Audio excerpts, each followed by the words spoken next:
Oui, shalom, shalom, mes chers frères et sœurs. Donc, comme je disais dans la précédente partie, que nous allons parler du fruit de la bonté et de la bienveillance. Donc, je vais reprendre ici directement pour parler de la bienveillance, afin de ne pas perdre trop de temps. Donc, je ne voulais pas que la vidéo elle soit trop longue. Voilà pourquoi je l'ai arrêté à ce niveau-là et nous allons continuer ici. Donc, nous allons parler maintenant de la bienveillance. La bienveillance aussi qui est également un fruit de l'esprit. Donc, nous savons que la bienveillance fait partie des fruits dont nous voyons également dans Galates 5, 22. Mais on peut dire que, je peux dire déjà que le fruit de la bienveillance, c'est le côté de la bonté, on va dire, dans la pratique. Quelqu'un qui manifeste de la bienveillance, c'est quelqu'un qui pratique le côté de la bonté, c'est-à-dire il a la bonté en lui. Parce que dans le mot bonté, nous avons également la bienveillance, si vous ne le savez pas. Dans le mot bonté, nous avons également la bienveillance. Donc celui qui pratique hein, la bienveillance, il est en train de pratiquer la bonté de Dieu qui est en lui. Parce que c'est la bonté qui fait qu'on est bienveillant les uns envers les autres. Parce que la bienveillance, c'est de s'occuper de l'autre.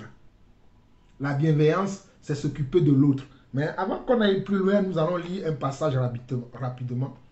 Nous allons lire un passage rapidement dans Psaume 138, le verset 2. Psaume 138, le verset 2. Psaume 138, le verset 2.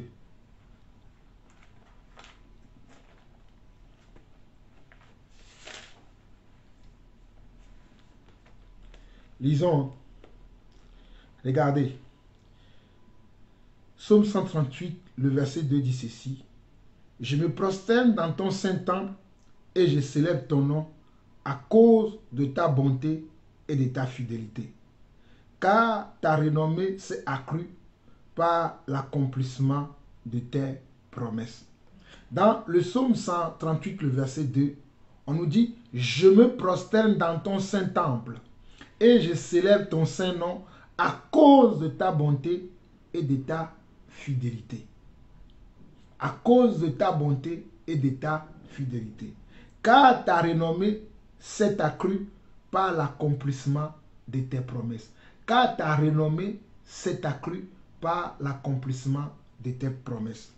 Voilà pourquoi je vous disais tout à l'heure que la bienveillance, c'est la pratique, ou bien c'est le côté pratique de la bonté. La bienveillance, quand vous voyez la bienveillance de Dieu dans votre vie, ou bien quand vous voyez la foi se manifester dans votre vie, vous voyez les fruits se manifester dans votre vie, c'est parce que vous avez un autre fruit qui est un autre fruit qui peut se manifester. C'est parce qu'on a dit le fruit de l'esprit. Amen. Et nous avons l'esprit à l'intérieur de nous.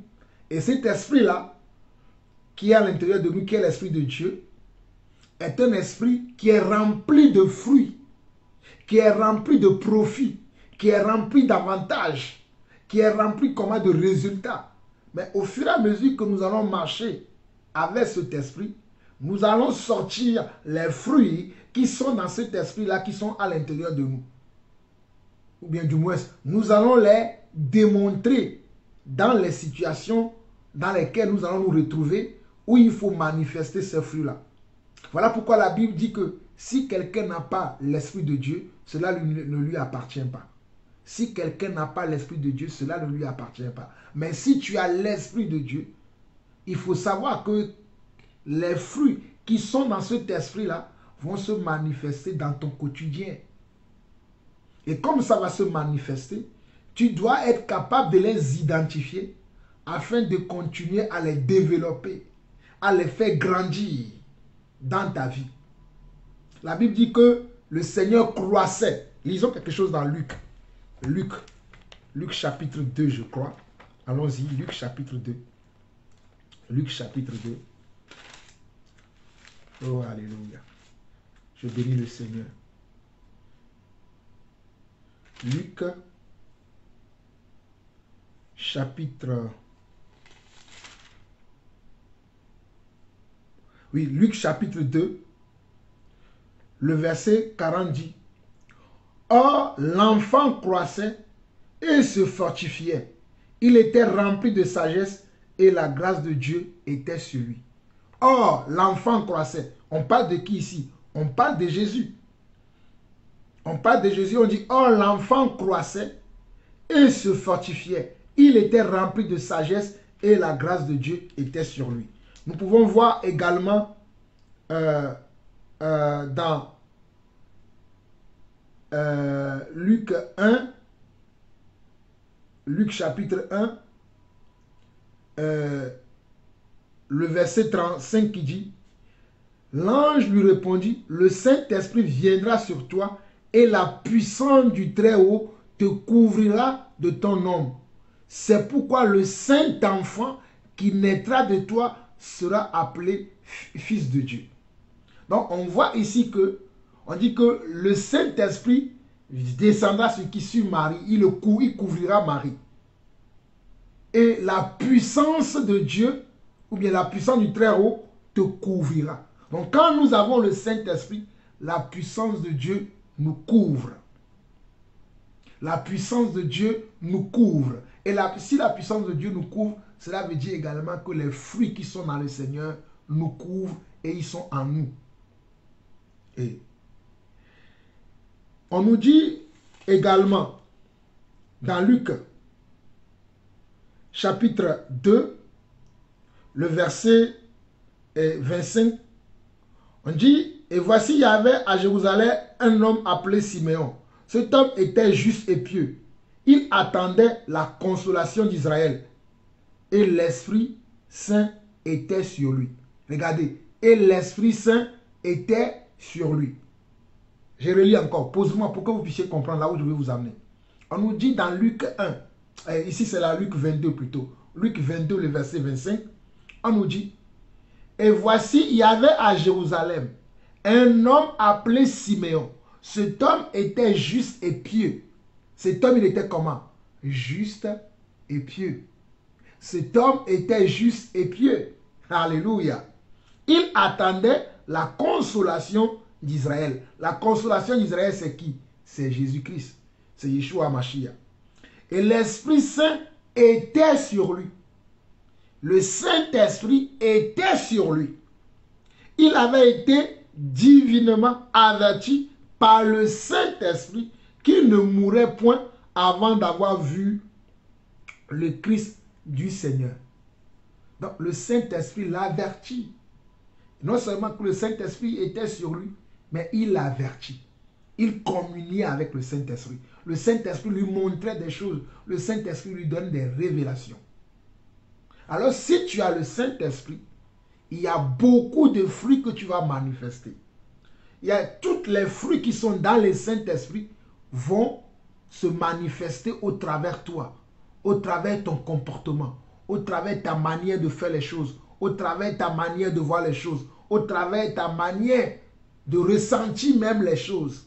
L'Esprit va t'aider. Voilà pourquoi Jésus a dit dans Jean 16 que quand le Saint-Esprit viendra, il vous annoncera toutes choses et il vous annoncera même les choses à venir. Mais dans le Saint-Esprit là, nous avons comment? Des fruits.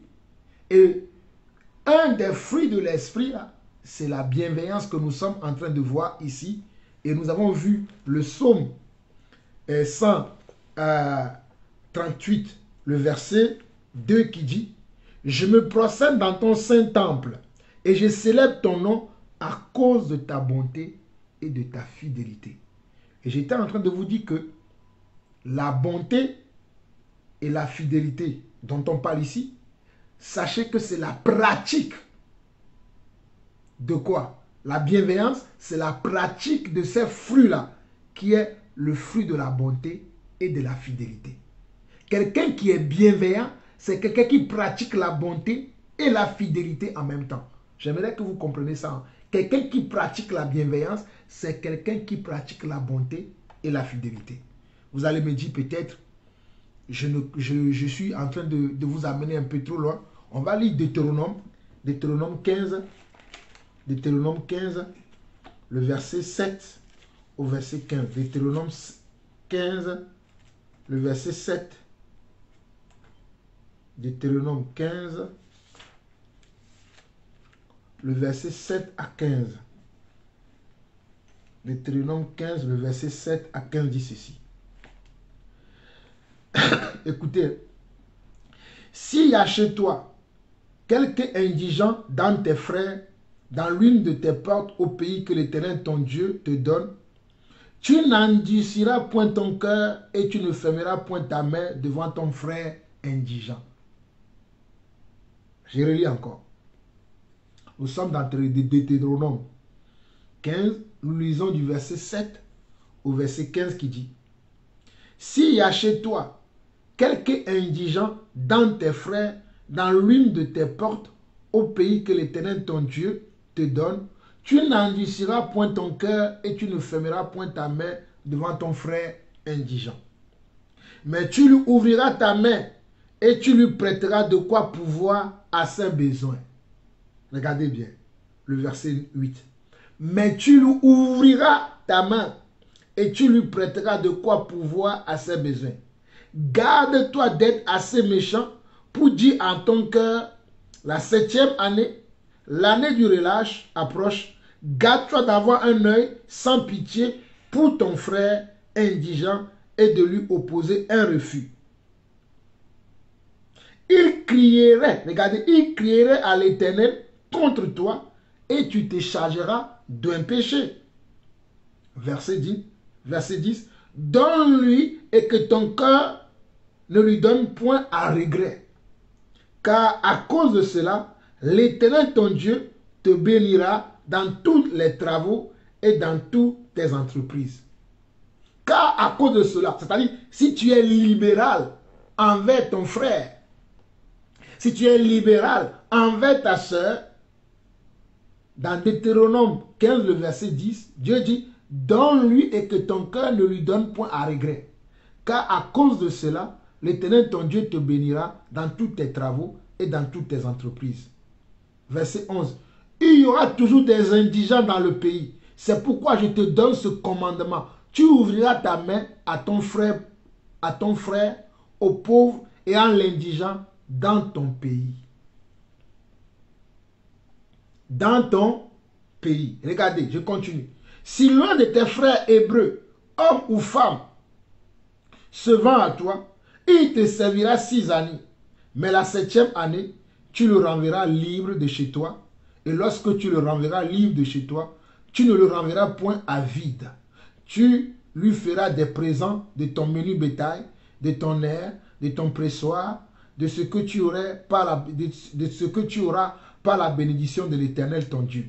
Tu te souviendras que tu as été esclave au pays d'Égypte et que l'Éternel ton Dieu t'a racheté. C'est pourquoi je te donne aujourd'hui ce commandement. Pourquoi je suis venu dans cette partie de l'ancienne alliance, puisque nous sommes aujourd'hui dans la nouvelle alliance.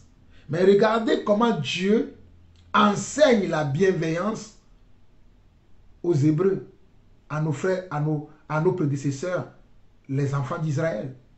Dieu voulait qu'on soit bienveillant. La bienveillance est quelque chose qui fait partie du caractère de Dieu. Dieu a de la bienveillance en lui.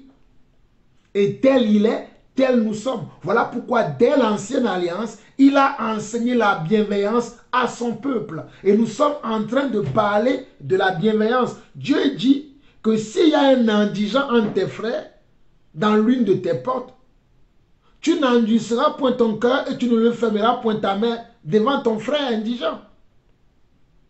Il dit: donne-lui et que ton cœur ne lui donne point à regret. À cause de cela, l'Éternel ton Dieu te bénira dans tous tes travaux et dans toutes tes entreprises. Il y aura toujours des indigents dans le pays. C'est pourquoi je te donne ce commandement. Tu ouvriras ta main à ton frère, au pauvre et à l'indigent dans ton pays. La bienveillance. On doit toujours être bienveillant. Voilà pourquoi dans Romains 12, allons lire ça dans Romains 12 rapidement. Romains 12, je crois, oui, c'est Romains 12. Romains 12, allons lire ça. Dans Romains 12, Romains chapitre 12. Oh là là, j'ai dépassé. Romains 12.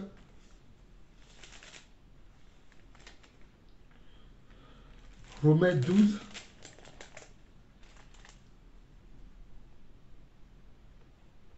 À partir du verset 9. Romains 12 à partir du verset 9 dit ceci. Romains 12 à partir du verset 9, il dit que l'amour soit sans hypocrisie. Ayez le mal en horreur. Attachez-vous fortement au bien. C'est à cause de la bienveillance que Dieu a permis que l'apôtre Paul puisse nous écrire ces choses afin de nous amener à devenir des hommes qui sont comment? Qui sont tout le temps dans la bienveillance, qui exercent de la bienveillance dans leur manière de faire les choses, dans leur manière de voir les choses et dans leur manière d'apprécier les choses, dans leur manière d'accompagner les frères et sœurs et dans leur manière de se tenir dans la communion fraternelle que nous devons avoir. Regardez dans Romains 12, le verset 9.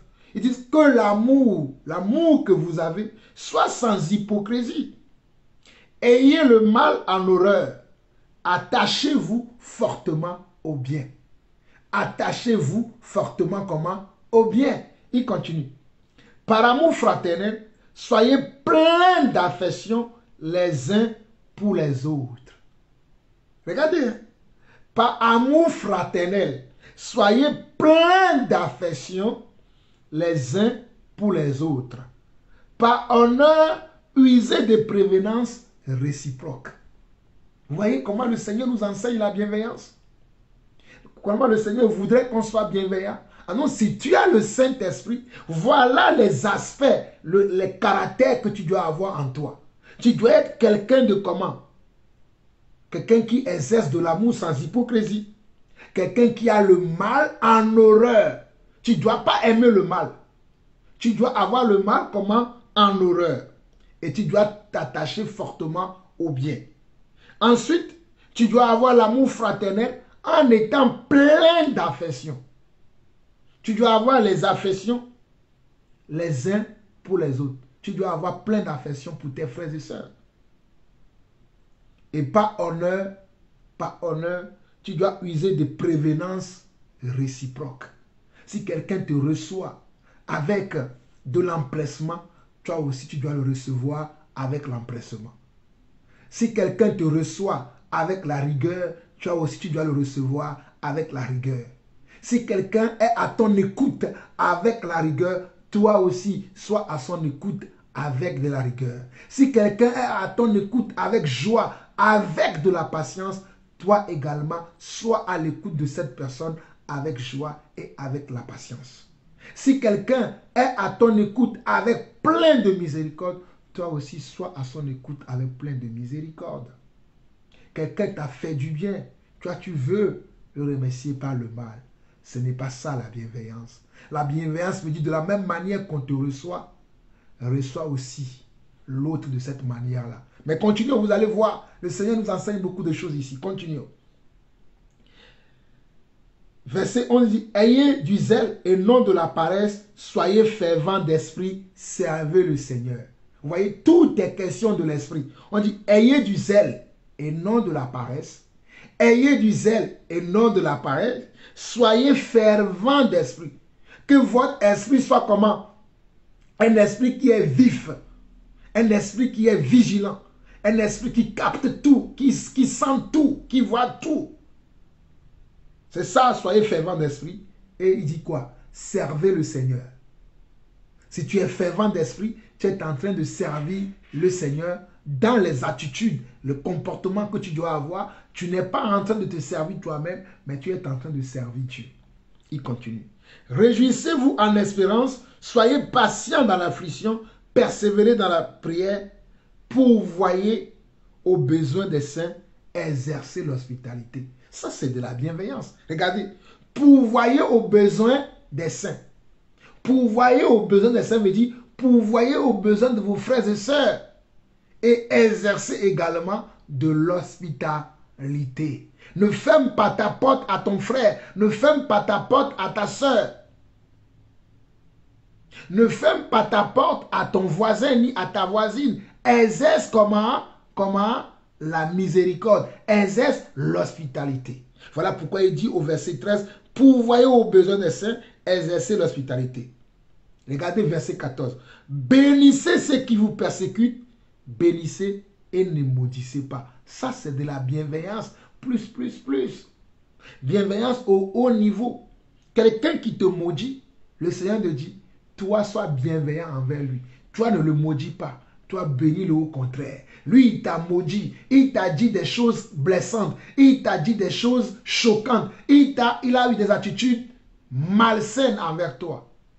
Mais le Seigneur te dit, toi, n'aie pas le même comportement envers lui.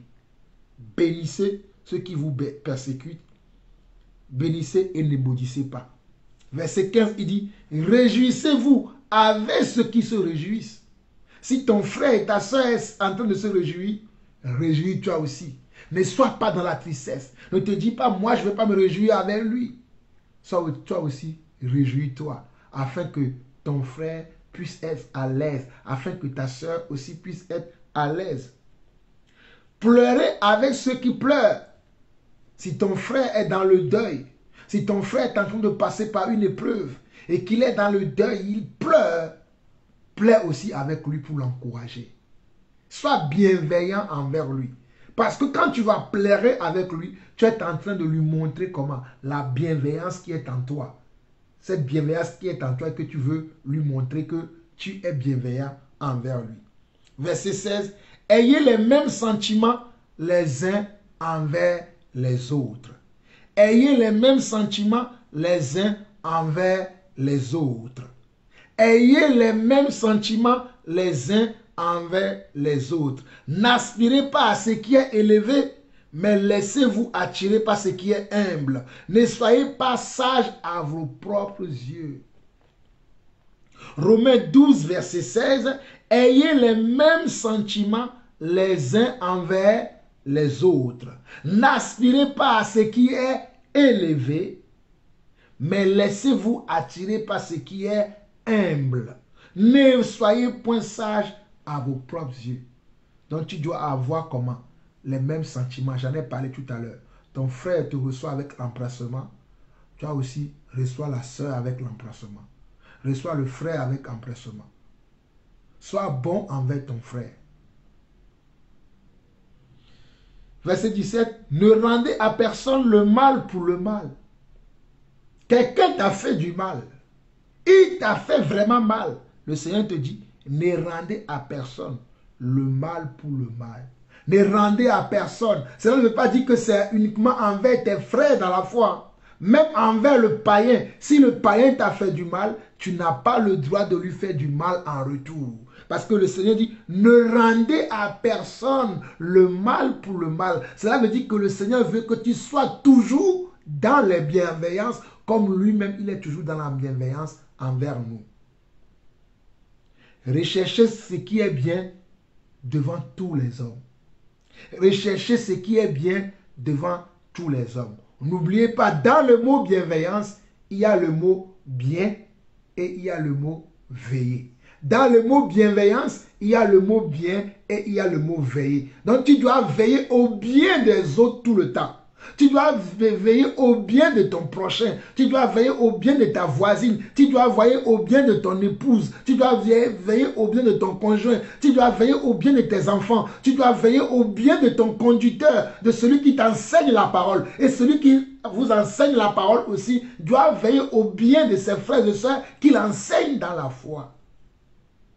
C'est un travail que nous faisons commun parce que nous avons tous le Saint-Esprit. Il continue. Il dit, s'il est possible, autant que cela dépend de vous, soyez en paix avec tous les hommes. Mes chers frères et sœurs, la bienveillance apporte la paix dans nos vies. Quand tu es bienveillant avec quelqu'un, que la personne le veuille ou pas, il sera en paix avec toi. Même s'il a des choses contre toi, la manière dont tu vas te comporter envers lui, ça va calmer les ardeurs, la jalousie, l'envie, le mal qu'il veut te faire. Et à un moment donné, il va dire, malgré tout ce que je fais contre ce frère, il est toujours bienveillant envers moi. Un jour, il va s'arrêter. Alléluia. Verset 19. Ne vous vengez point vous-même, bien-aimés, mais laissez agir la colère, car il est écrit, à moi la vengeance, à moi la rétribution, dit le Seigneur. on ne doit pas se venger nous-mêmes. La vengeance ne nous appartient pas. Car la vengeance et la rétribution appartiennent à notre Seigneur. C'est lui qui nous vengera à son temps. C'est lui qui va rétribuer comment nos persécuteurs à leur temps. Ce n'est pas à nous-mêmes de le faire. Lui, il le fera à notre place. Verset 20 au verset 21, il dit, « Mais si ton ennemi a faim, donne-lui à manger. S'il a soif, donne-lui à boire. Car en agissant ainsi, tu amasseras des charbons ardents sur sa tête. Ne te laisse pas vaincre par le mal, mais surmonte le mal par le bien. » Voilà comment Dieu nous enseigne la bienveillance au travers les Écritures. Mais cette bienveillance-là, elle est déjà à l'intérieur de nous par l'esprit que nous avons reçu. Elle est sur nous, elle est en nous. C'est à nous de le manifester. C'est à nous de le montrer à nos frères et sœurs que nous avons ce fruit de la bienveillance en nous. C'est nous de le manifester dans notre vie de tous les jours. C'est à nous de le manifester. Alléluia. Regardons un passage dans 1 Roi 2. 1 Roi 2, rapidement. 1 Roi, chapitre 2. 1 Roi, chapitre 2.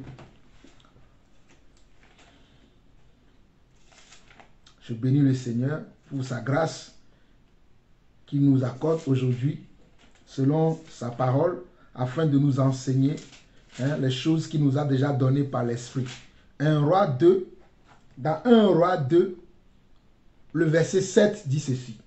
Tu traiteras avec bienveillance les fils de Barzillai, le Galadite, et ils seront de ceux qui se nourrissent à ta table, car ils ont agi de la même manière à mon égard en venant au-devant de mon peuple lorsque je fuyais Absalom ton frère.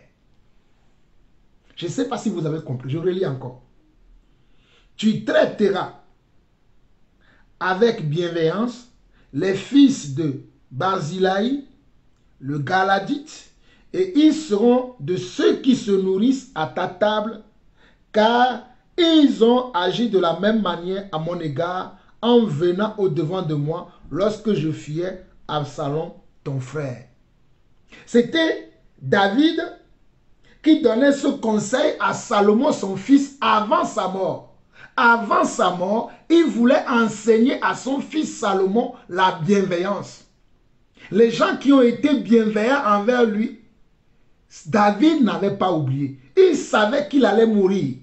Mais il a dit, je vais enseigner à mon fils qui va reprendre le trône, qui va reprendre ma place à être bienveillant envers les gens qui ont été bienveillants envers moi. Son fils n'était pas présent à cette époque-là. Mais il a pris soin de lui montrer cela avant sa mort. Voilà pourquoi il lui dit, tu traiteras, nous sommes dans 1 Roi 7, le verset 2, 1 Roi 7, il dit 1 Roi 7, 1 Roi plutôt 2, 1 Roi plutôt 2, le verset 7, où David enseignait à Salomon ceci, tu traiteras avec bienveillance les fils de Barzillai, le Galadite veut dire qu'il descend de Galad, et il descend de Galad, hein. Et ceux qui se nourrissent à ta table, car ils ont agi de la même manière à mon égard en venant au-devant de moi lorsque je fuyais Absalom ton frère. À un moment donné, Absalom avait pris le trône de David. Et David fuyait devant son propre fils. Et ce frère qu'on appelle Barzillai, qui était de Galad, hein, qui était Galadite, David va enseigner à Salomon d'avoir de la bienveillance envers lui. Et dans cette bienveillance, regarde ce qu'il dit. Il dit, ils seront de ceux qui se nourrissent à ta table. Et ils vont manger les mêmes choses que tu manges sur ta table. Tu ne leur donneras pas les restes, mais tu vas donner la même nourriture que tu manges. Les mêmes mets que tu manges sur ta table, tu feras de la même sorte envers ce fils de Barzillai, le Galadite, il mangera les mêmes mets qu'il y a sur ta table. Les mêmes portions qui sont sur ta table, tu redonneras la même chose, car ils m'ont recueilli de la même manière.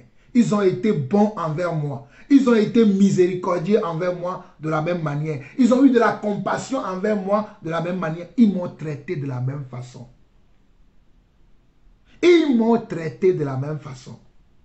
La bienveillance, c'est s'occuper de l'autre. C'est se mettre à la place de l'autre. C'est se donner à l'autre. C'est comprendre l'autre. C'est compatir à ses épreuves ou à ses souffrances. C'est ça la bienveillance. Je répète encore. La bienveillance, c'est s'occuper de l'autre. C'est se mettre à la place de l'autre. C'est se donner à l'autre. C'est comprendre l'autre. C'est compatir aux épreuves, aux souffrances de l'autre.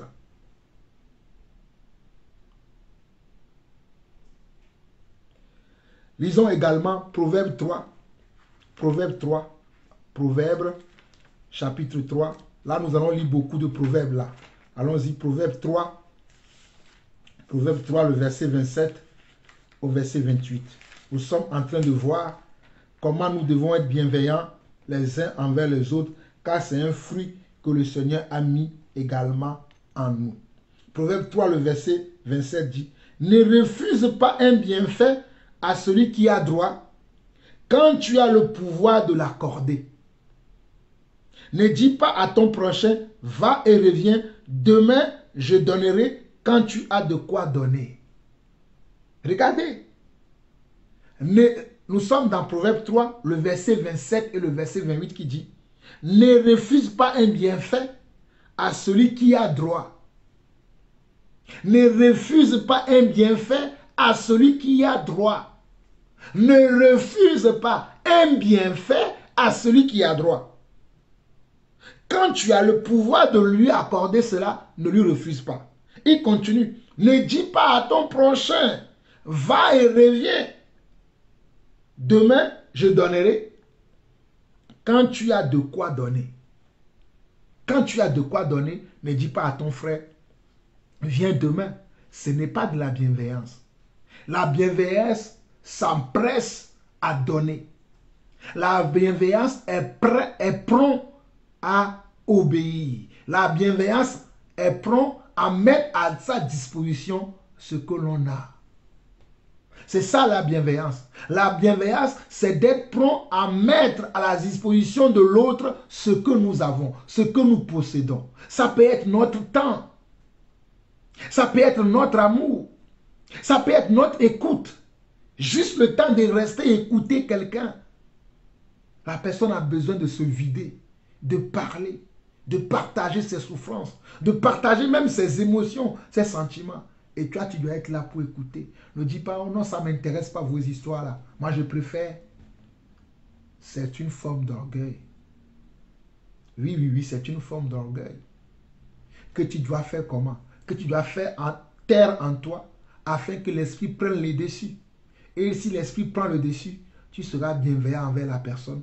Tu auras le temps pour lui, pour l'écouter, pour pouvoir le consoler, pour pouvoir l'accompagner, pour pouvoir le diriger, pour pouvoir le guider. Mais si tu te dis, ça ne me concerne pas, ce n'est pas tout le temps des choses qu'on peut donner. Même le fait d'écouter un frère, même le fait d'écouter une sœur, hein? Même le fait de partager, hein, tes sentiments, tes émotions, tes problèmes, tes soucis, tes craintes, tes peurs avec une personne. Des fois, les gens n'ont pas le temps pour nous. Ils ne veulent pas nous écouter, ils ne pensent qu'à eux. Alors que la Bible dit que quoi? La Bible dit que ayez les mêmes sentiments les uns envers les autres. Romains 12, verset 16. Romains 12, verset 16. As-tu l'Esprit de Dieu en toi? La parole de Dieu te parle parce que la parole, c'est également l'Esprit. Alléluia. Et si nous continuons, nous pouvons voir également dans Proverbe 11, le verset 25. Proverbe 11, le verset 25 qui dit ceci. Proverbe 11, le verset 25 dit, « L'âme bienfaisante sera rassasiée et celui qui arrose sera lui-même arrosé. » Waouh! Regardez bien, l'âme bienfaisante sera rassasiée et celui qui arrose sera lui-même arrosé. Oh, je bénis le Seigneur pour mes frères et sœurs qui m'arrosent tout le temps avec leurs conseils, avec leurs prières, avec leur soutien matériel des fois. Des fois, je suis là, je reçois des dons financiers. Hein, je reçois des fois des dons matériels. Je reçois aussi également des conseils. Que le Seigneur se souvienne de vous, de la même manière dont vous vous souvenez de moi, qui suis que son serviteur. Je ne suis rien si ce n'est Dieu. Mais je remercie le Dieu.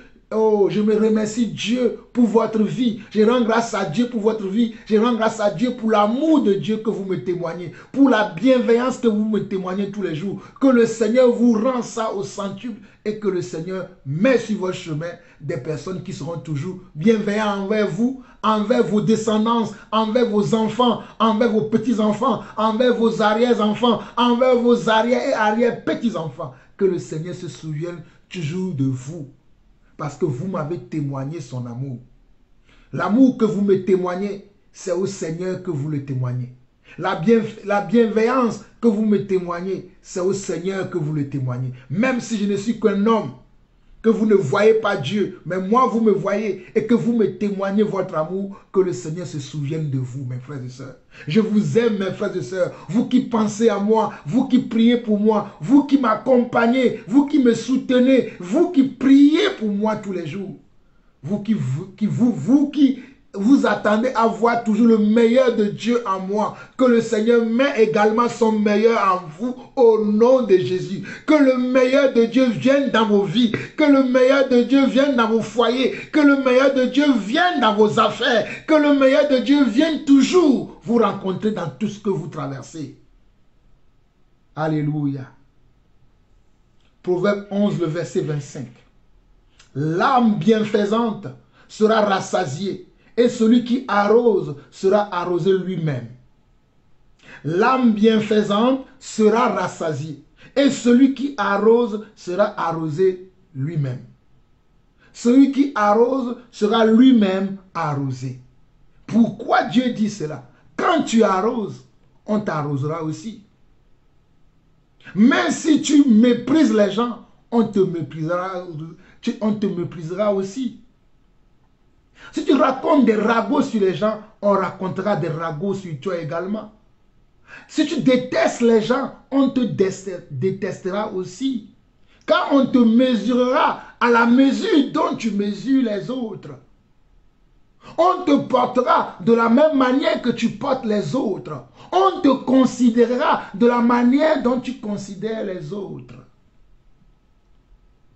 Proverbe 11, le verset 25. L'âme bienfaisante sera rassasiée et celui qui arrose sera arrosé lui-même. Proverbe 22. Allons-y. Proverbe 22. Proverbe 22, le verset 9. Allons-y. Nous sommes toujours dans la bienveillance. Proverbe 22, le verset 9 dit ceci. L'homme dont le regard est bienveillant sera béni parce qu'il donne de son pain aux pauvres. Regardez bien. L'homme dont le regard est bienveillant sera béni. L'homme dont le regard est bienveillant. Le regard, c'est ça. Je vous montre le regard. Regardez bien. Le regard est bienveillant. Oh, tu ne regardes pas méchamment les gens. Tu ne regardes pas les gens avec dédain. Tu ne regardes pas les gens avec mépris. Tu ne regardes pas les gens de haut. Oh, alléluia. L'homme dont le regard est bienveillant. L'homme dont le regard est bienveillant. Oh, alléluia. Sera béni parce qu'il donne de son pain aux pauvres. Quand tu as un regard béni, tu donnes. Quand tu as un regard bienveillant, tu donnes. Tu donnes de ton temps, tu donnes de ton amour, tu donnes de ton attention.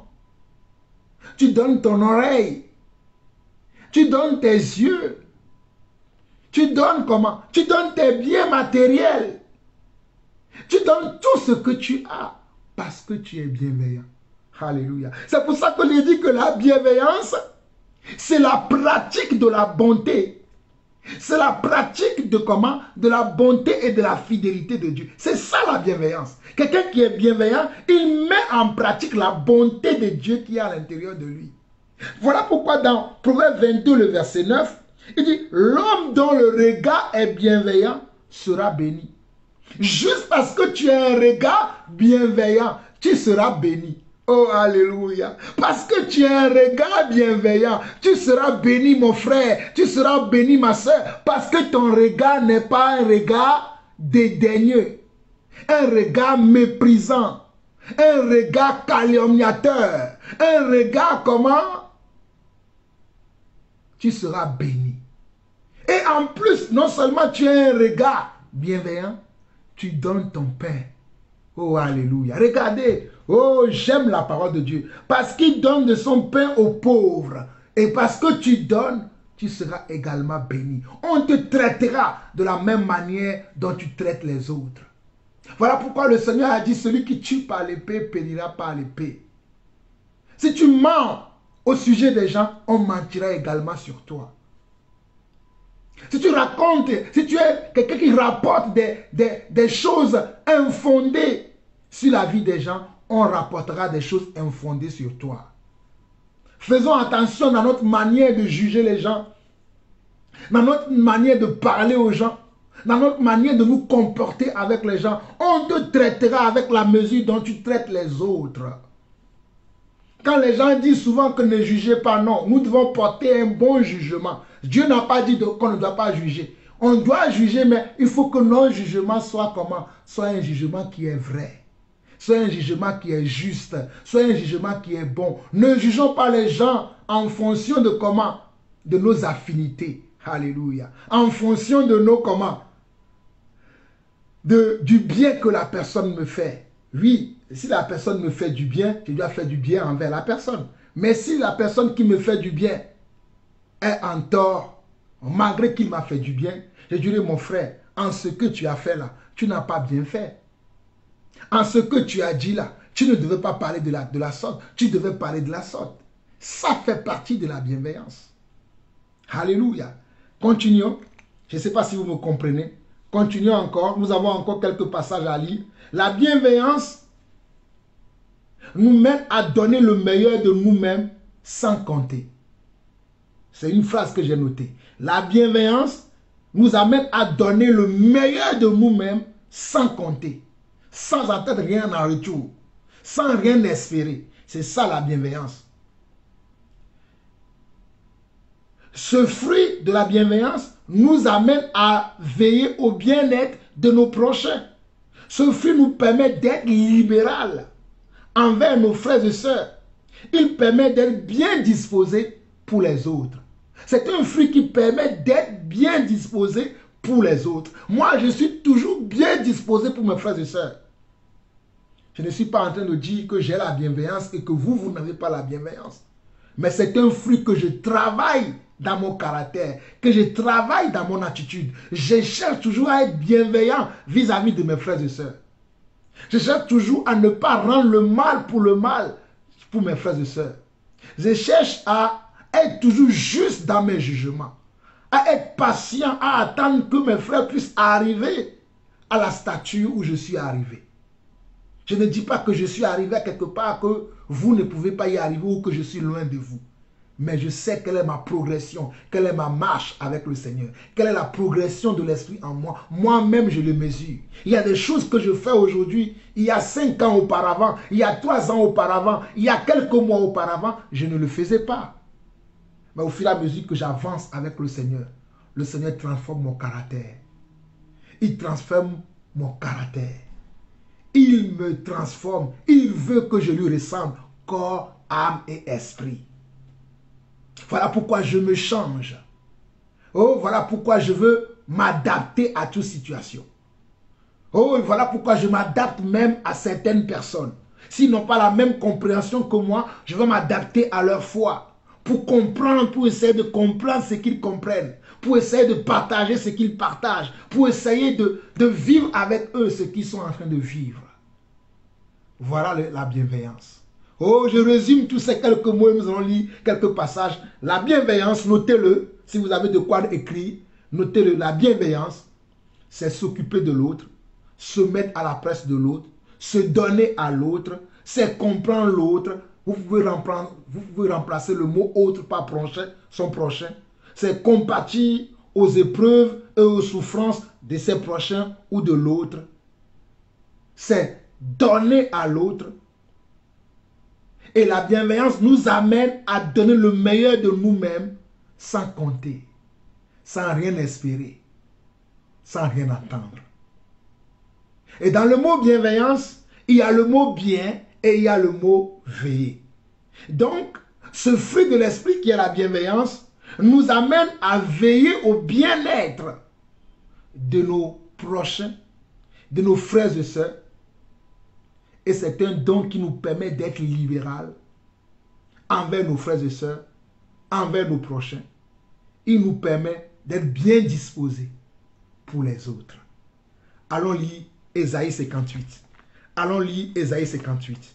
Nous sommes presque à la fin. Il y a tellement beaucoup de choses à dire, mais c'est ce que le Seigneur a mis dans mon cœur. Allons lire Ésaïe 58.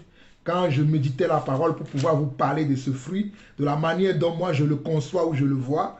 Alléluia. Je ne dis pas que j'ai tout compris, mais le Seigneur lui-même, il ajoutera à ce que moi j'ai pu vous montrer par la parole et par ma connaissance. Ésaïe 58, nous allons lire du verset 7 au verset 10 qui dit ceci. Partage ton pain avec celui qui a faim et fais entrer dans ta maison les malheureux sans asile. Si tu vois un homme nu, couvre-le et ne te détourne pas de ton semblable. Alors ta lumière poindra comme l'aurore et ta guérison germera promptement. Ta justice marchera devant toi et la gloire de l'Éternel t'accompagnera. Alors tu appelleras et l'Éternel répondra. Tu crieras et il dira, me voici. Si tu éloignes du milieu de toi le joug, les gestes menaçants et les discours injurieux. Si tu donnes ta propre substance à celui qui a faim, si tu rassasies l'âme indigente, ta lumière s'élèvera sur l'obscurité et les ténèbres seront comme le midi.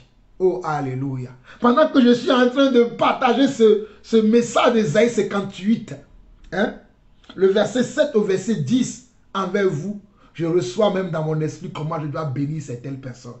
Oh, il est bon de bénir ses frères et sœurs. Il est bon et agréable de bénir ses frères et sœurs. De bénir son serviteur, celui qui vous enseigne la parole de Dieu. De bénir comment ton frère, ta sœur. De bénir tes parents, ceux qui vous ont mis au monde. De bénir comment tes enfants, de bénir comment ton conjoint, de bénir comment ta femme. Il est bien de le faire. Alléluia. Il est bien de le faire. Il est bien de bénir ton prochain. Relisons la parole. Oh, alléluia. Le Seigneur dit, nous pouvons même lire à partir du verset 6. Voici le jeûne auquel je prends plaisir. Détache les chaînes de la méchanceté. Dénoue les liens de la servitude. Renvoie libre les opprimés et que l'on rompe toute espèce de joug. Verset 7. Partage ton pain avec celui qui a faim. Vous qui aimez jeûner là. Alléluia. Si tu jeûnes mais ton attitude n'est pas compatible avec le jeûne, tu es en train de faire comment? Un régime. Si tu jeûnes, voici l'attitude dans laquelle tu dois être. Et non pas seulement dans le jeûne, mais voilà le caractère, l'attitude que tu dois développer en toi. Partage ton pain avec celui qui a faim et fais entrer dans ta maison les malheureux sans asile. Si tu vois un homme nu, couvre-le et ne te détourne pas de ton semblable. Regardez, verset 8. Alors, la lumière poindra comme l'aurore. Oh, alléluia. Alors, ta lumière, tu vas briller comme le soleil. Si tu fais ces choses-là, tu vas briller comme le soleil. Aucun esprit ne te dominera. Aucune personne ne te dominera parce que ta lumière va briller. Alléluia. Verset 8. Alors ta lumière poindra comme l'aurore et ta guérison germera promptement. Tu ne seras pas malade. Même si tu es malade, tu vas t'auto-guérir parce que l'Esprit de Dieu est là sur toi. Il voit tes œuvres. Il va se manifester dans toutes les situations que tu traverses. Ta justice marchera devant toi et la gloire de l'Éternel t'accompagnera. Et la gloire de l'Éternel t'accompagnera. Et la gloire de l'Éternel t'accompagnera. Alors tu appelleras et l'Éternel répondra. Alors tu appelleras et l'Éternel répondra. Tu crieras et il dira, me voici. Si tu éloignes du milieu de toi le joug, les gestes menaçants et les discours injurieux. Si tu donnes ta propre substance à celui qui a faim, si tu rassasies l'âme indigente, ta lumière s'élèvera sur l'obscurité et tes ténèbres seront comme le midi. L'Éternel sera toujours ton guide. Il rassasiera ton âme dans les lieux arides et il redonnera de la vigueur à tes membres. Tu seras comme un jardin arrosé, comme une source d'eau, comme une source dont les eaux ne tarissent pas. Tu seras une source dont les eaux ne tarissent pas. Tu seras une source dont les eaux ne tarissent pas. Voici ce que le Seigneur fera de toi. Oh, alléluia. Regardons quelque chose dans Luc 3 rapidement. Luc 3, allons-y. Oh, alléluia. Nous sommes en train de parler de la bienveillance. J'espère que vous comprenez maintenant comment Dieu voudrait que nous manifestons ses talents, ses capacités, ses fruits qu'il a mis en nous. Luc 3, le verset 11 qui dit ceci. Luc 3, le verset 11. Il leur répondit que celui qui a 2 tuniques partage avec celui qui n'en a point, et que celui qui a de quoi manger agisse de la même façon. Regardez, on peut lire à partir du verset 10, parce que c'est un jour où Jean-Baptiste parlait. Jean-Baptiste qui avait précédé Jésus. Il prêchait la bonne nouvelle. Et les gens sont venus lui poser des questions pour savoir qu'est-ce qu'il doit faire pour attirer l'attention de Dieu, pour attirer comment l'amour de Dieu sur eux, pour attirer la faveur de Dieu, pour que Dieu soit dans leur vie.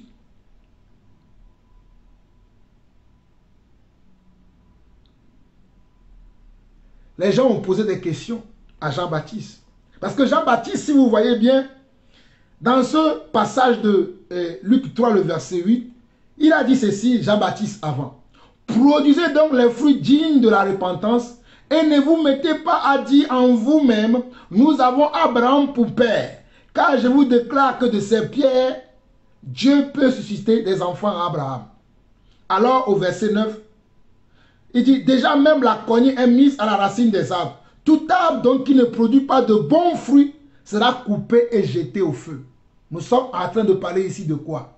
De fruits de la bienveillance. Regardez bien Luc 3, le verset 9. Déjà même la cognée est mise à la racine des arbres. Tout arbre donc qui ne porte pas de bons fruits sera coupé et jeté au feu.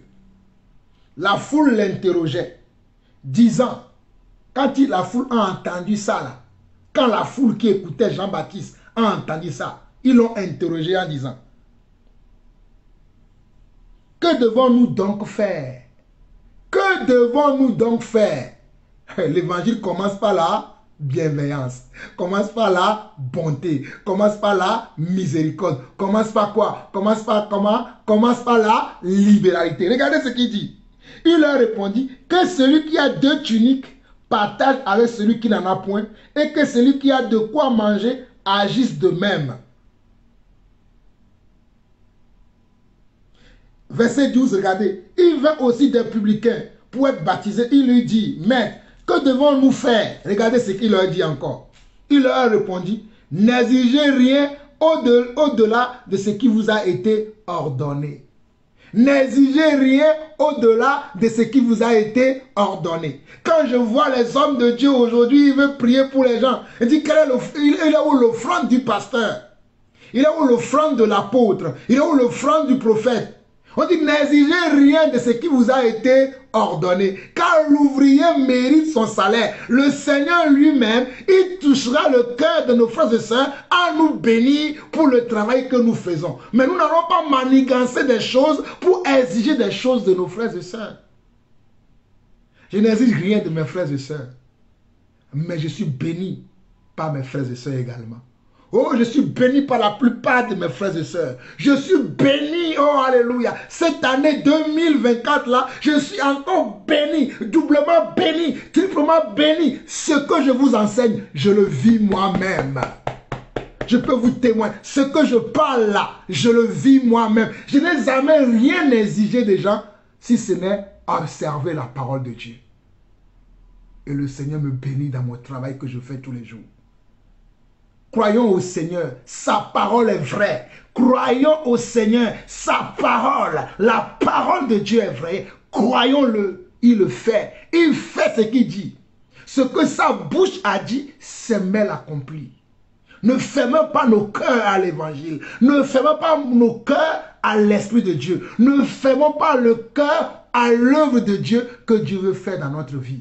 Et vous verrez la gloire de Dieu se manifester tous les jours dans votre vie. Alléluia. Luc 3, verset 11. Le Seigneur leur dit, produisez. Luc 3, verset 11 au verset 13. Le Seigneur, Jean-Baptiste leur dit, que celui qui a 2 tuniques partage avec celui qui n'en a point, et que celui qui a de quoi manger agisse de même. Il vint aussi des publicains pour être baptisés, et il lui dit, Maître, que devons-nous faire? Il leur répondit, n'exigez rien au-delà de ce qui vous a été ordonné. Mes frères et sœurs, moi je suis en train de développer ce que je reçois. Mais le Saint-Esprit peut vous dire des choses que moi je n'ai pas dit ici. Parce que nous sommes en train de parler l'Esprit. Et l'Esprit c'est lui le meilleur enseignant. Je prie que lui-même, il vienne vous enseigner encore sa bienveillance. La bienveillance qui est un fruit de l'Esprit. Que lui-même il vienne vous l'enseigner mieux que moi. Mieux que moi, afin que vous soyez parfaits en Christ. Nous pouvons être parfaits en Christ. La perfection c'est pour nous. La perfection c'est pour nous. La perfection c'est pour vous et moi. Cela est encore possible. Alléluia. Regardons un dernier passage et nous allons nous arrêter là. Matthieu 25. Parce que nous approchons 1 heure. Matthieu 25. Il y a tellement de choses à dire. Mais je vais m'arrêter là. L'Esprit va continuer avec vous. Matthieu 25. Matthieu 25, lisons à partir du verset 31 au verset 40. Matthieu 25 à partir du verset 31 au verset 40. Lorsque le Fils de l'homme viendra dans sa gloire avec tous les anges, il s'assiera sur le trône de sa gloire. Toutes les nations seront assemblées devant lui. Il séparera les uns d'avec les autres, comme le berger sépare les brebis d'avec les boucs. Et il mettra les brebis à sa droite et les boucs à sa gauche. Alors le roi dira à ceux qui seront à sa droite, venez, vous qui êtes bénis de mon Père, prenez possession du royaume qui vous a été préparé dès la fondation du monde. Car j'ai eu faim et vous m'avez donné à manger. J'ai eu soif et vous m'avez donné à boire. J'étais étranger et vous m'avez recueilli. J'étais nu et vous m'avez vêtu. J'étais malade et vous m'avez rendu visite. J'étais en prison et vous êtes venus vers moi. Mes frères et sœurs, ne pensez pas simplement à l'évangélisation. Oui, je vais évangéliser. Les âmes meurent, les âmes meurent, les âmes meurent. Et l'évangélisation commence par la bienveillance. L'évangélisation commence par la bienveillance. Soyez bons et compatissants. Soyez bienveillants envers vos voisins, envers vos prochains, même dans la rue. L'évangélisation commence par là. Ne sois pas focalisé toujours sur dire oui, Jésus revient, répands-toi. Aie un comportement, aie une attitude. Souvenez-vous comment de la parabole, nous n'avons pas le temps de parler de cela. Souvenons-nous de la parabole de comment? Du bon samaritain. La parabole du bon samaritain. Je ne sais pas si vous vous souvenez de cette parabole-là. Il y avait un homme un jour qui avait été agressé par des voleurs, par des brigands et qui gissait au milieu de la route. Il y a un pharisien qui passait par là. Et quand il a vu, il l'a dépassé. Il ne lui a pas porté assistance. Il ne l'a pas secouru parce qu'il était pressé pour aller servir Dieu dans le temple.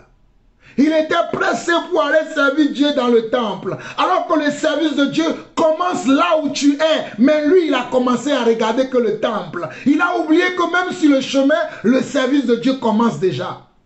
Mais on nous dit, le Seigneur, cette parabole, c'est le Seigneur Jésus lui-même qui l'a raconté. Et il y a un autre monsieur qui est passé par là, qui était comment? Un bon samaritain, qui n'avait même pas de relation avec les Hébreux. Mais quand il a vu cet homme gissant au milieu de la route, il s'est arrêté. Il a pris soin de lui. Il a fait ce qui était nécessaire à faire. Il a conduit maintenant dans la ville auprès de quelqu'un qui pouvait s'occuper de monsieur pendant que lui puisse continuer son voyage. Il a laissé de quoi à ce monsieur de pouvoir s'occuper de ce monsieur, de pouvoir traiter ce monsieur, de pouvoir en tout cas porter assistance à ce monsieur de la bonne manière et a dit, je vous laisse ceci. Mais si jamais vous dépensez au-delà de ce que je vous laisse, à mon retour, je viendrai et je vous paierai ce que je vous dois. Mais prenez soin de ce monsieur. Le Seigneur a dit, entre ces deux hommes, qui sera rentré chez lui justifié. Et il a dit, c'est le bon samaritain. C'est-à-dire, le samaritain qui s'est arrêté. Alors vous qui êtes trop spirituel, je vais à l'église, je vais chanter à l'église, je vais prier à l'église, je vais donner à l'église, je vais aider à l'église, tout autour de l'église, sachez également qu'il y a le monde qui nous attend. Sachez également qu'il y a nos voisins qui nous attendent. Sachez également qu'il y a nos familles qui nous attendent. Sachez également qu'il y a même nos propres enfants, nos propres frères et sœurs qui nous attendent. Il n'y a pas simplement que l'église, mais il y a aussi nos familles. Que celui qui a des oreilles pour entendre, entend ce que l'Esprit dit à son église. Je continue. Verset 34 au verset 40 où j'étais. Alors le roi dira à ceux qui seront à sa droite, venez vous qui êtes bénis de mon Père, prenez possession du royaume qui vous a été préparé dès la fondation du monde. Car j'ai eu faim et vous m'avez donné à manger. J'ai eu soif et vous m'avez donné à boire. J'étais étranger et vous m'avez recueilli. J'étais nu et vous m'avez vêtu. J'étais malade et vous m'avez rendu visite. J'étais en prison et vous êtes venus vers moi. Les justes lui répondront, Seigneur, quand avons-nous vu avoir faim et t'avons-nous donné à manger, ou avoir soif et t'avons-nous donné à boire? Quand avons-nous vu malade ou en prison et sommes-nous allés vers toi? Et le roi leur répondra, je vous le dis en vérité, toutes les fois que vous avez fait ces choses à l'un de ces plus petits de mes frères, c'est à moi que vous les avez faites. Je répète le verset 40. Et le roi leur répondra, je vous le dis en vérité, toutes les fois que vous avez fait ces choses à l'un de ces plus petits de mes frères, c'est à moi que vous les avez faites. Toutes les fois, oh alléluia, que vous avez fait ces choses à l'un de ces plus petits de mes frères, c'est à moi que vous les avez faites. Que le Seigneur bénisse sa parole. Il y a encore beaucoup de choses à dire sur cette bienveillance, mais je m'arrête sur ce, en vous rappelant que la bienveillance, c'est s'occuper de l'autre, c'est se mettre à la place de l'autre, c'est donner, c'est se donner à l'autre librement. C'est comprendre l'autre, c'est accepter l'autre, c'est compatir à ses épreuves ou à ses souffrances ou à ses douleurs, c'est-à-dire les douleurs, les souffrances de l'autre. C'est également donner totalement à l'autre.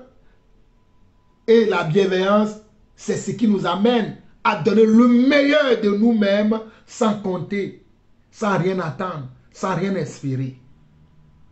Et dans le mot bienveillance, n'oubliez pas qu'il y a le mot bien et il y a le mot veiller.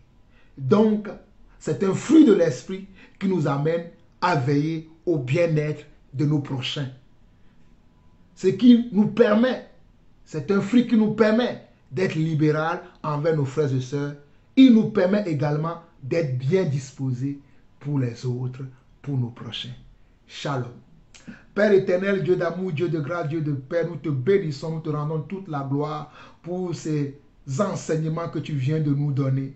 Pour, Seigneur Dieu, ces révélations que tu viens de nous faire, afin que nous puissions savoir que nous avons en nous, oh Papa, ta bienveillance. La bienveillance que toi-même tu as manifestée vis-à-vis de nous en quittant ton trône de gloire pour venir, Seigneur Dieu, se mettre à notre place et subir la moquerie, subir la raillerie. Oh Seigneur Dieu, prendre des coups pour nous, Seigneur. C'est parce que tu es bienveillant envers nous. C'est parce que tu as manifesté ta bonté envers nous. C'est parce que, Seigneur Dieu, tu as montré ta fidélité envers nous. Et tu veux que nous aussi, nous puissions montrer la même bonté, la même bienveillance envers nos frères et sœurs. Voilà pourquoi nous te prions encore aujourd'hui. Voilà pourquoi nous venons, Seigneur Dieu, devant ton trône de grâce, te supplier, Papa, que la chair disparaisse dans nos vies, que la chair disparaisse dans nos vies, afin que l'esprit prenne le dessus. Car nous savons que là où il y a l'esprit, les œuvres de l'esprit se manifestent, les fruits de l'esprit se manifestent. Papa, nous te demandons, oh Seigneur Dieu, de nous aider, Papa, à faire mourir en nous ce qui empêche l'esprit de montrer tous les aspects qu'il a, tous les fruits qu'il a, tous les avantages qu'il a, oh, tous les bénéfices qu'il a en nous. Papa, aujourd'hui même,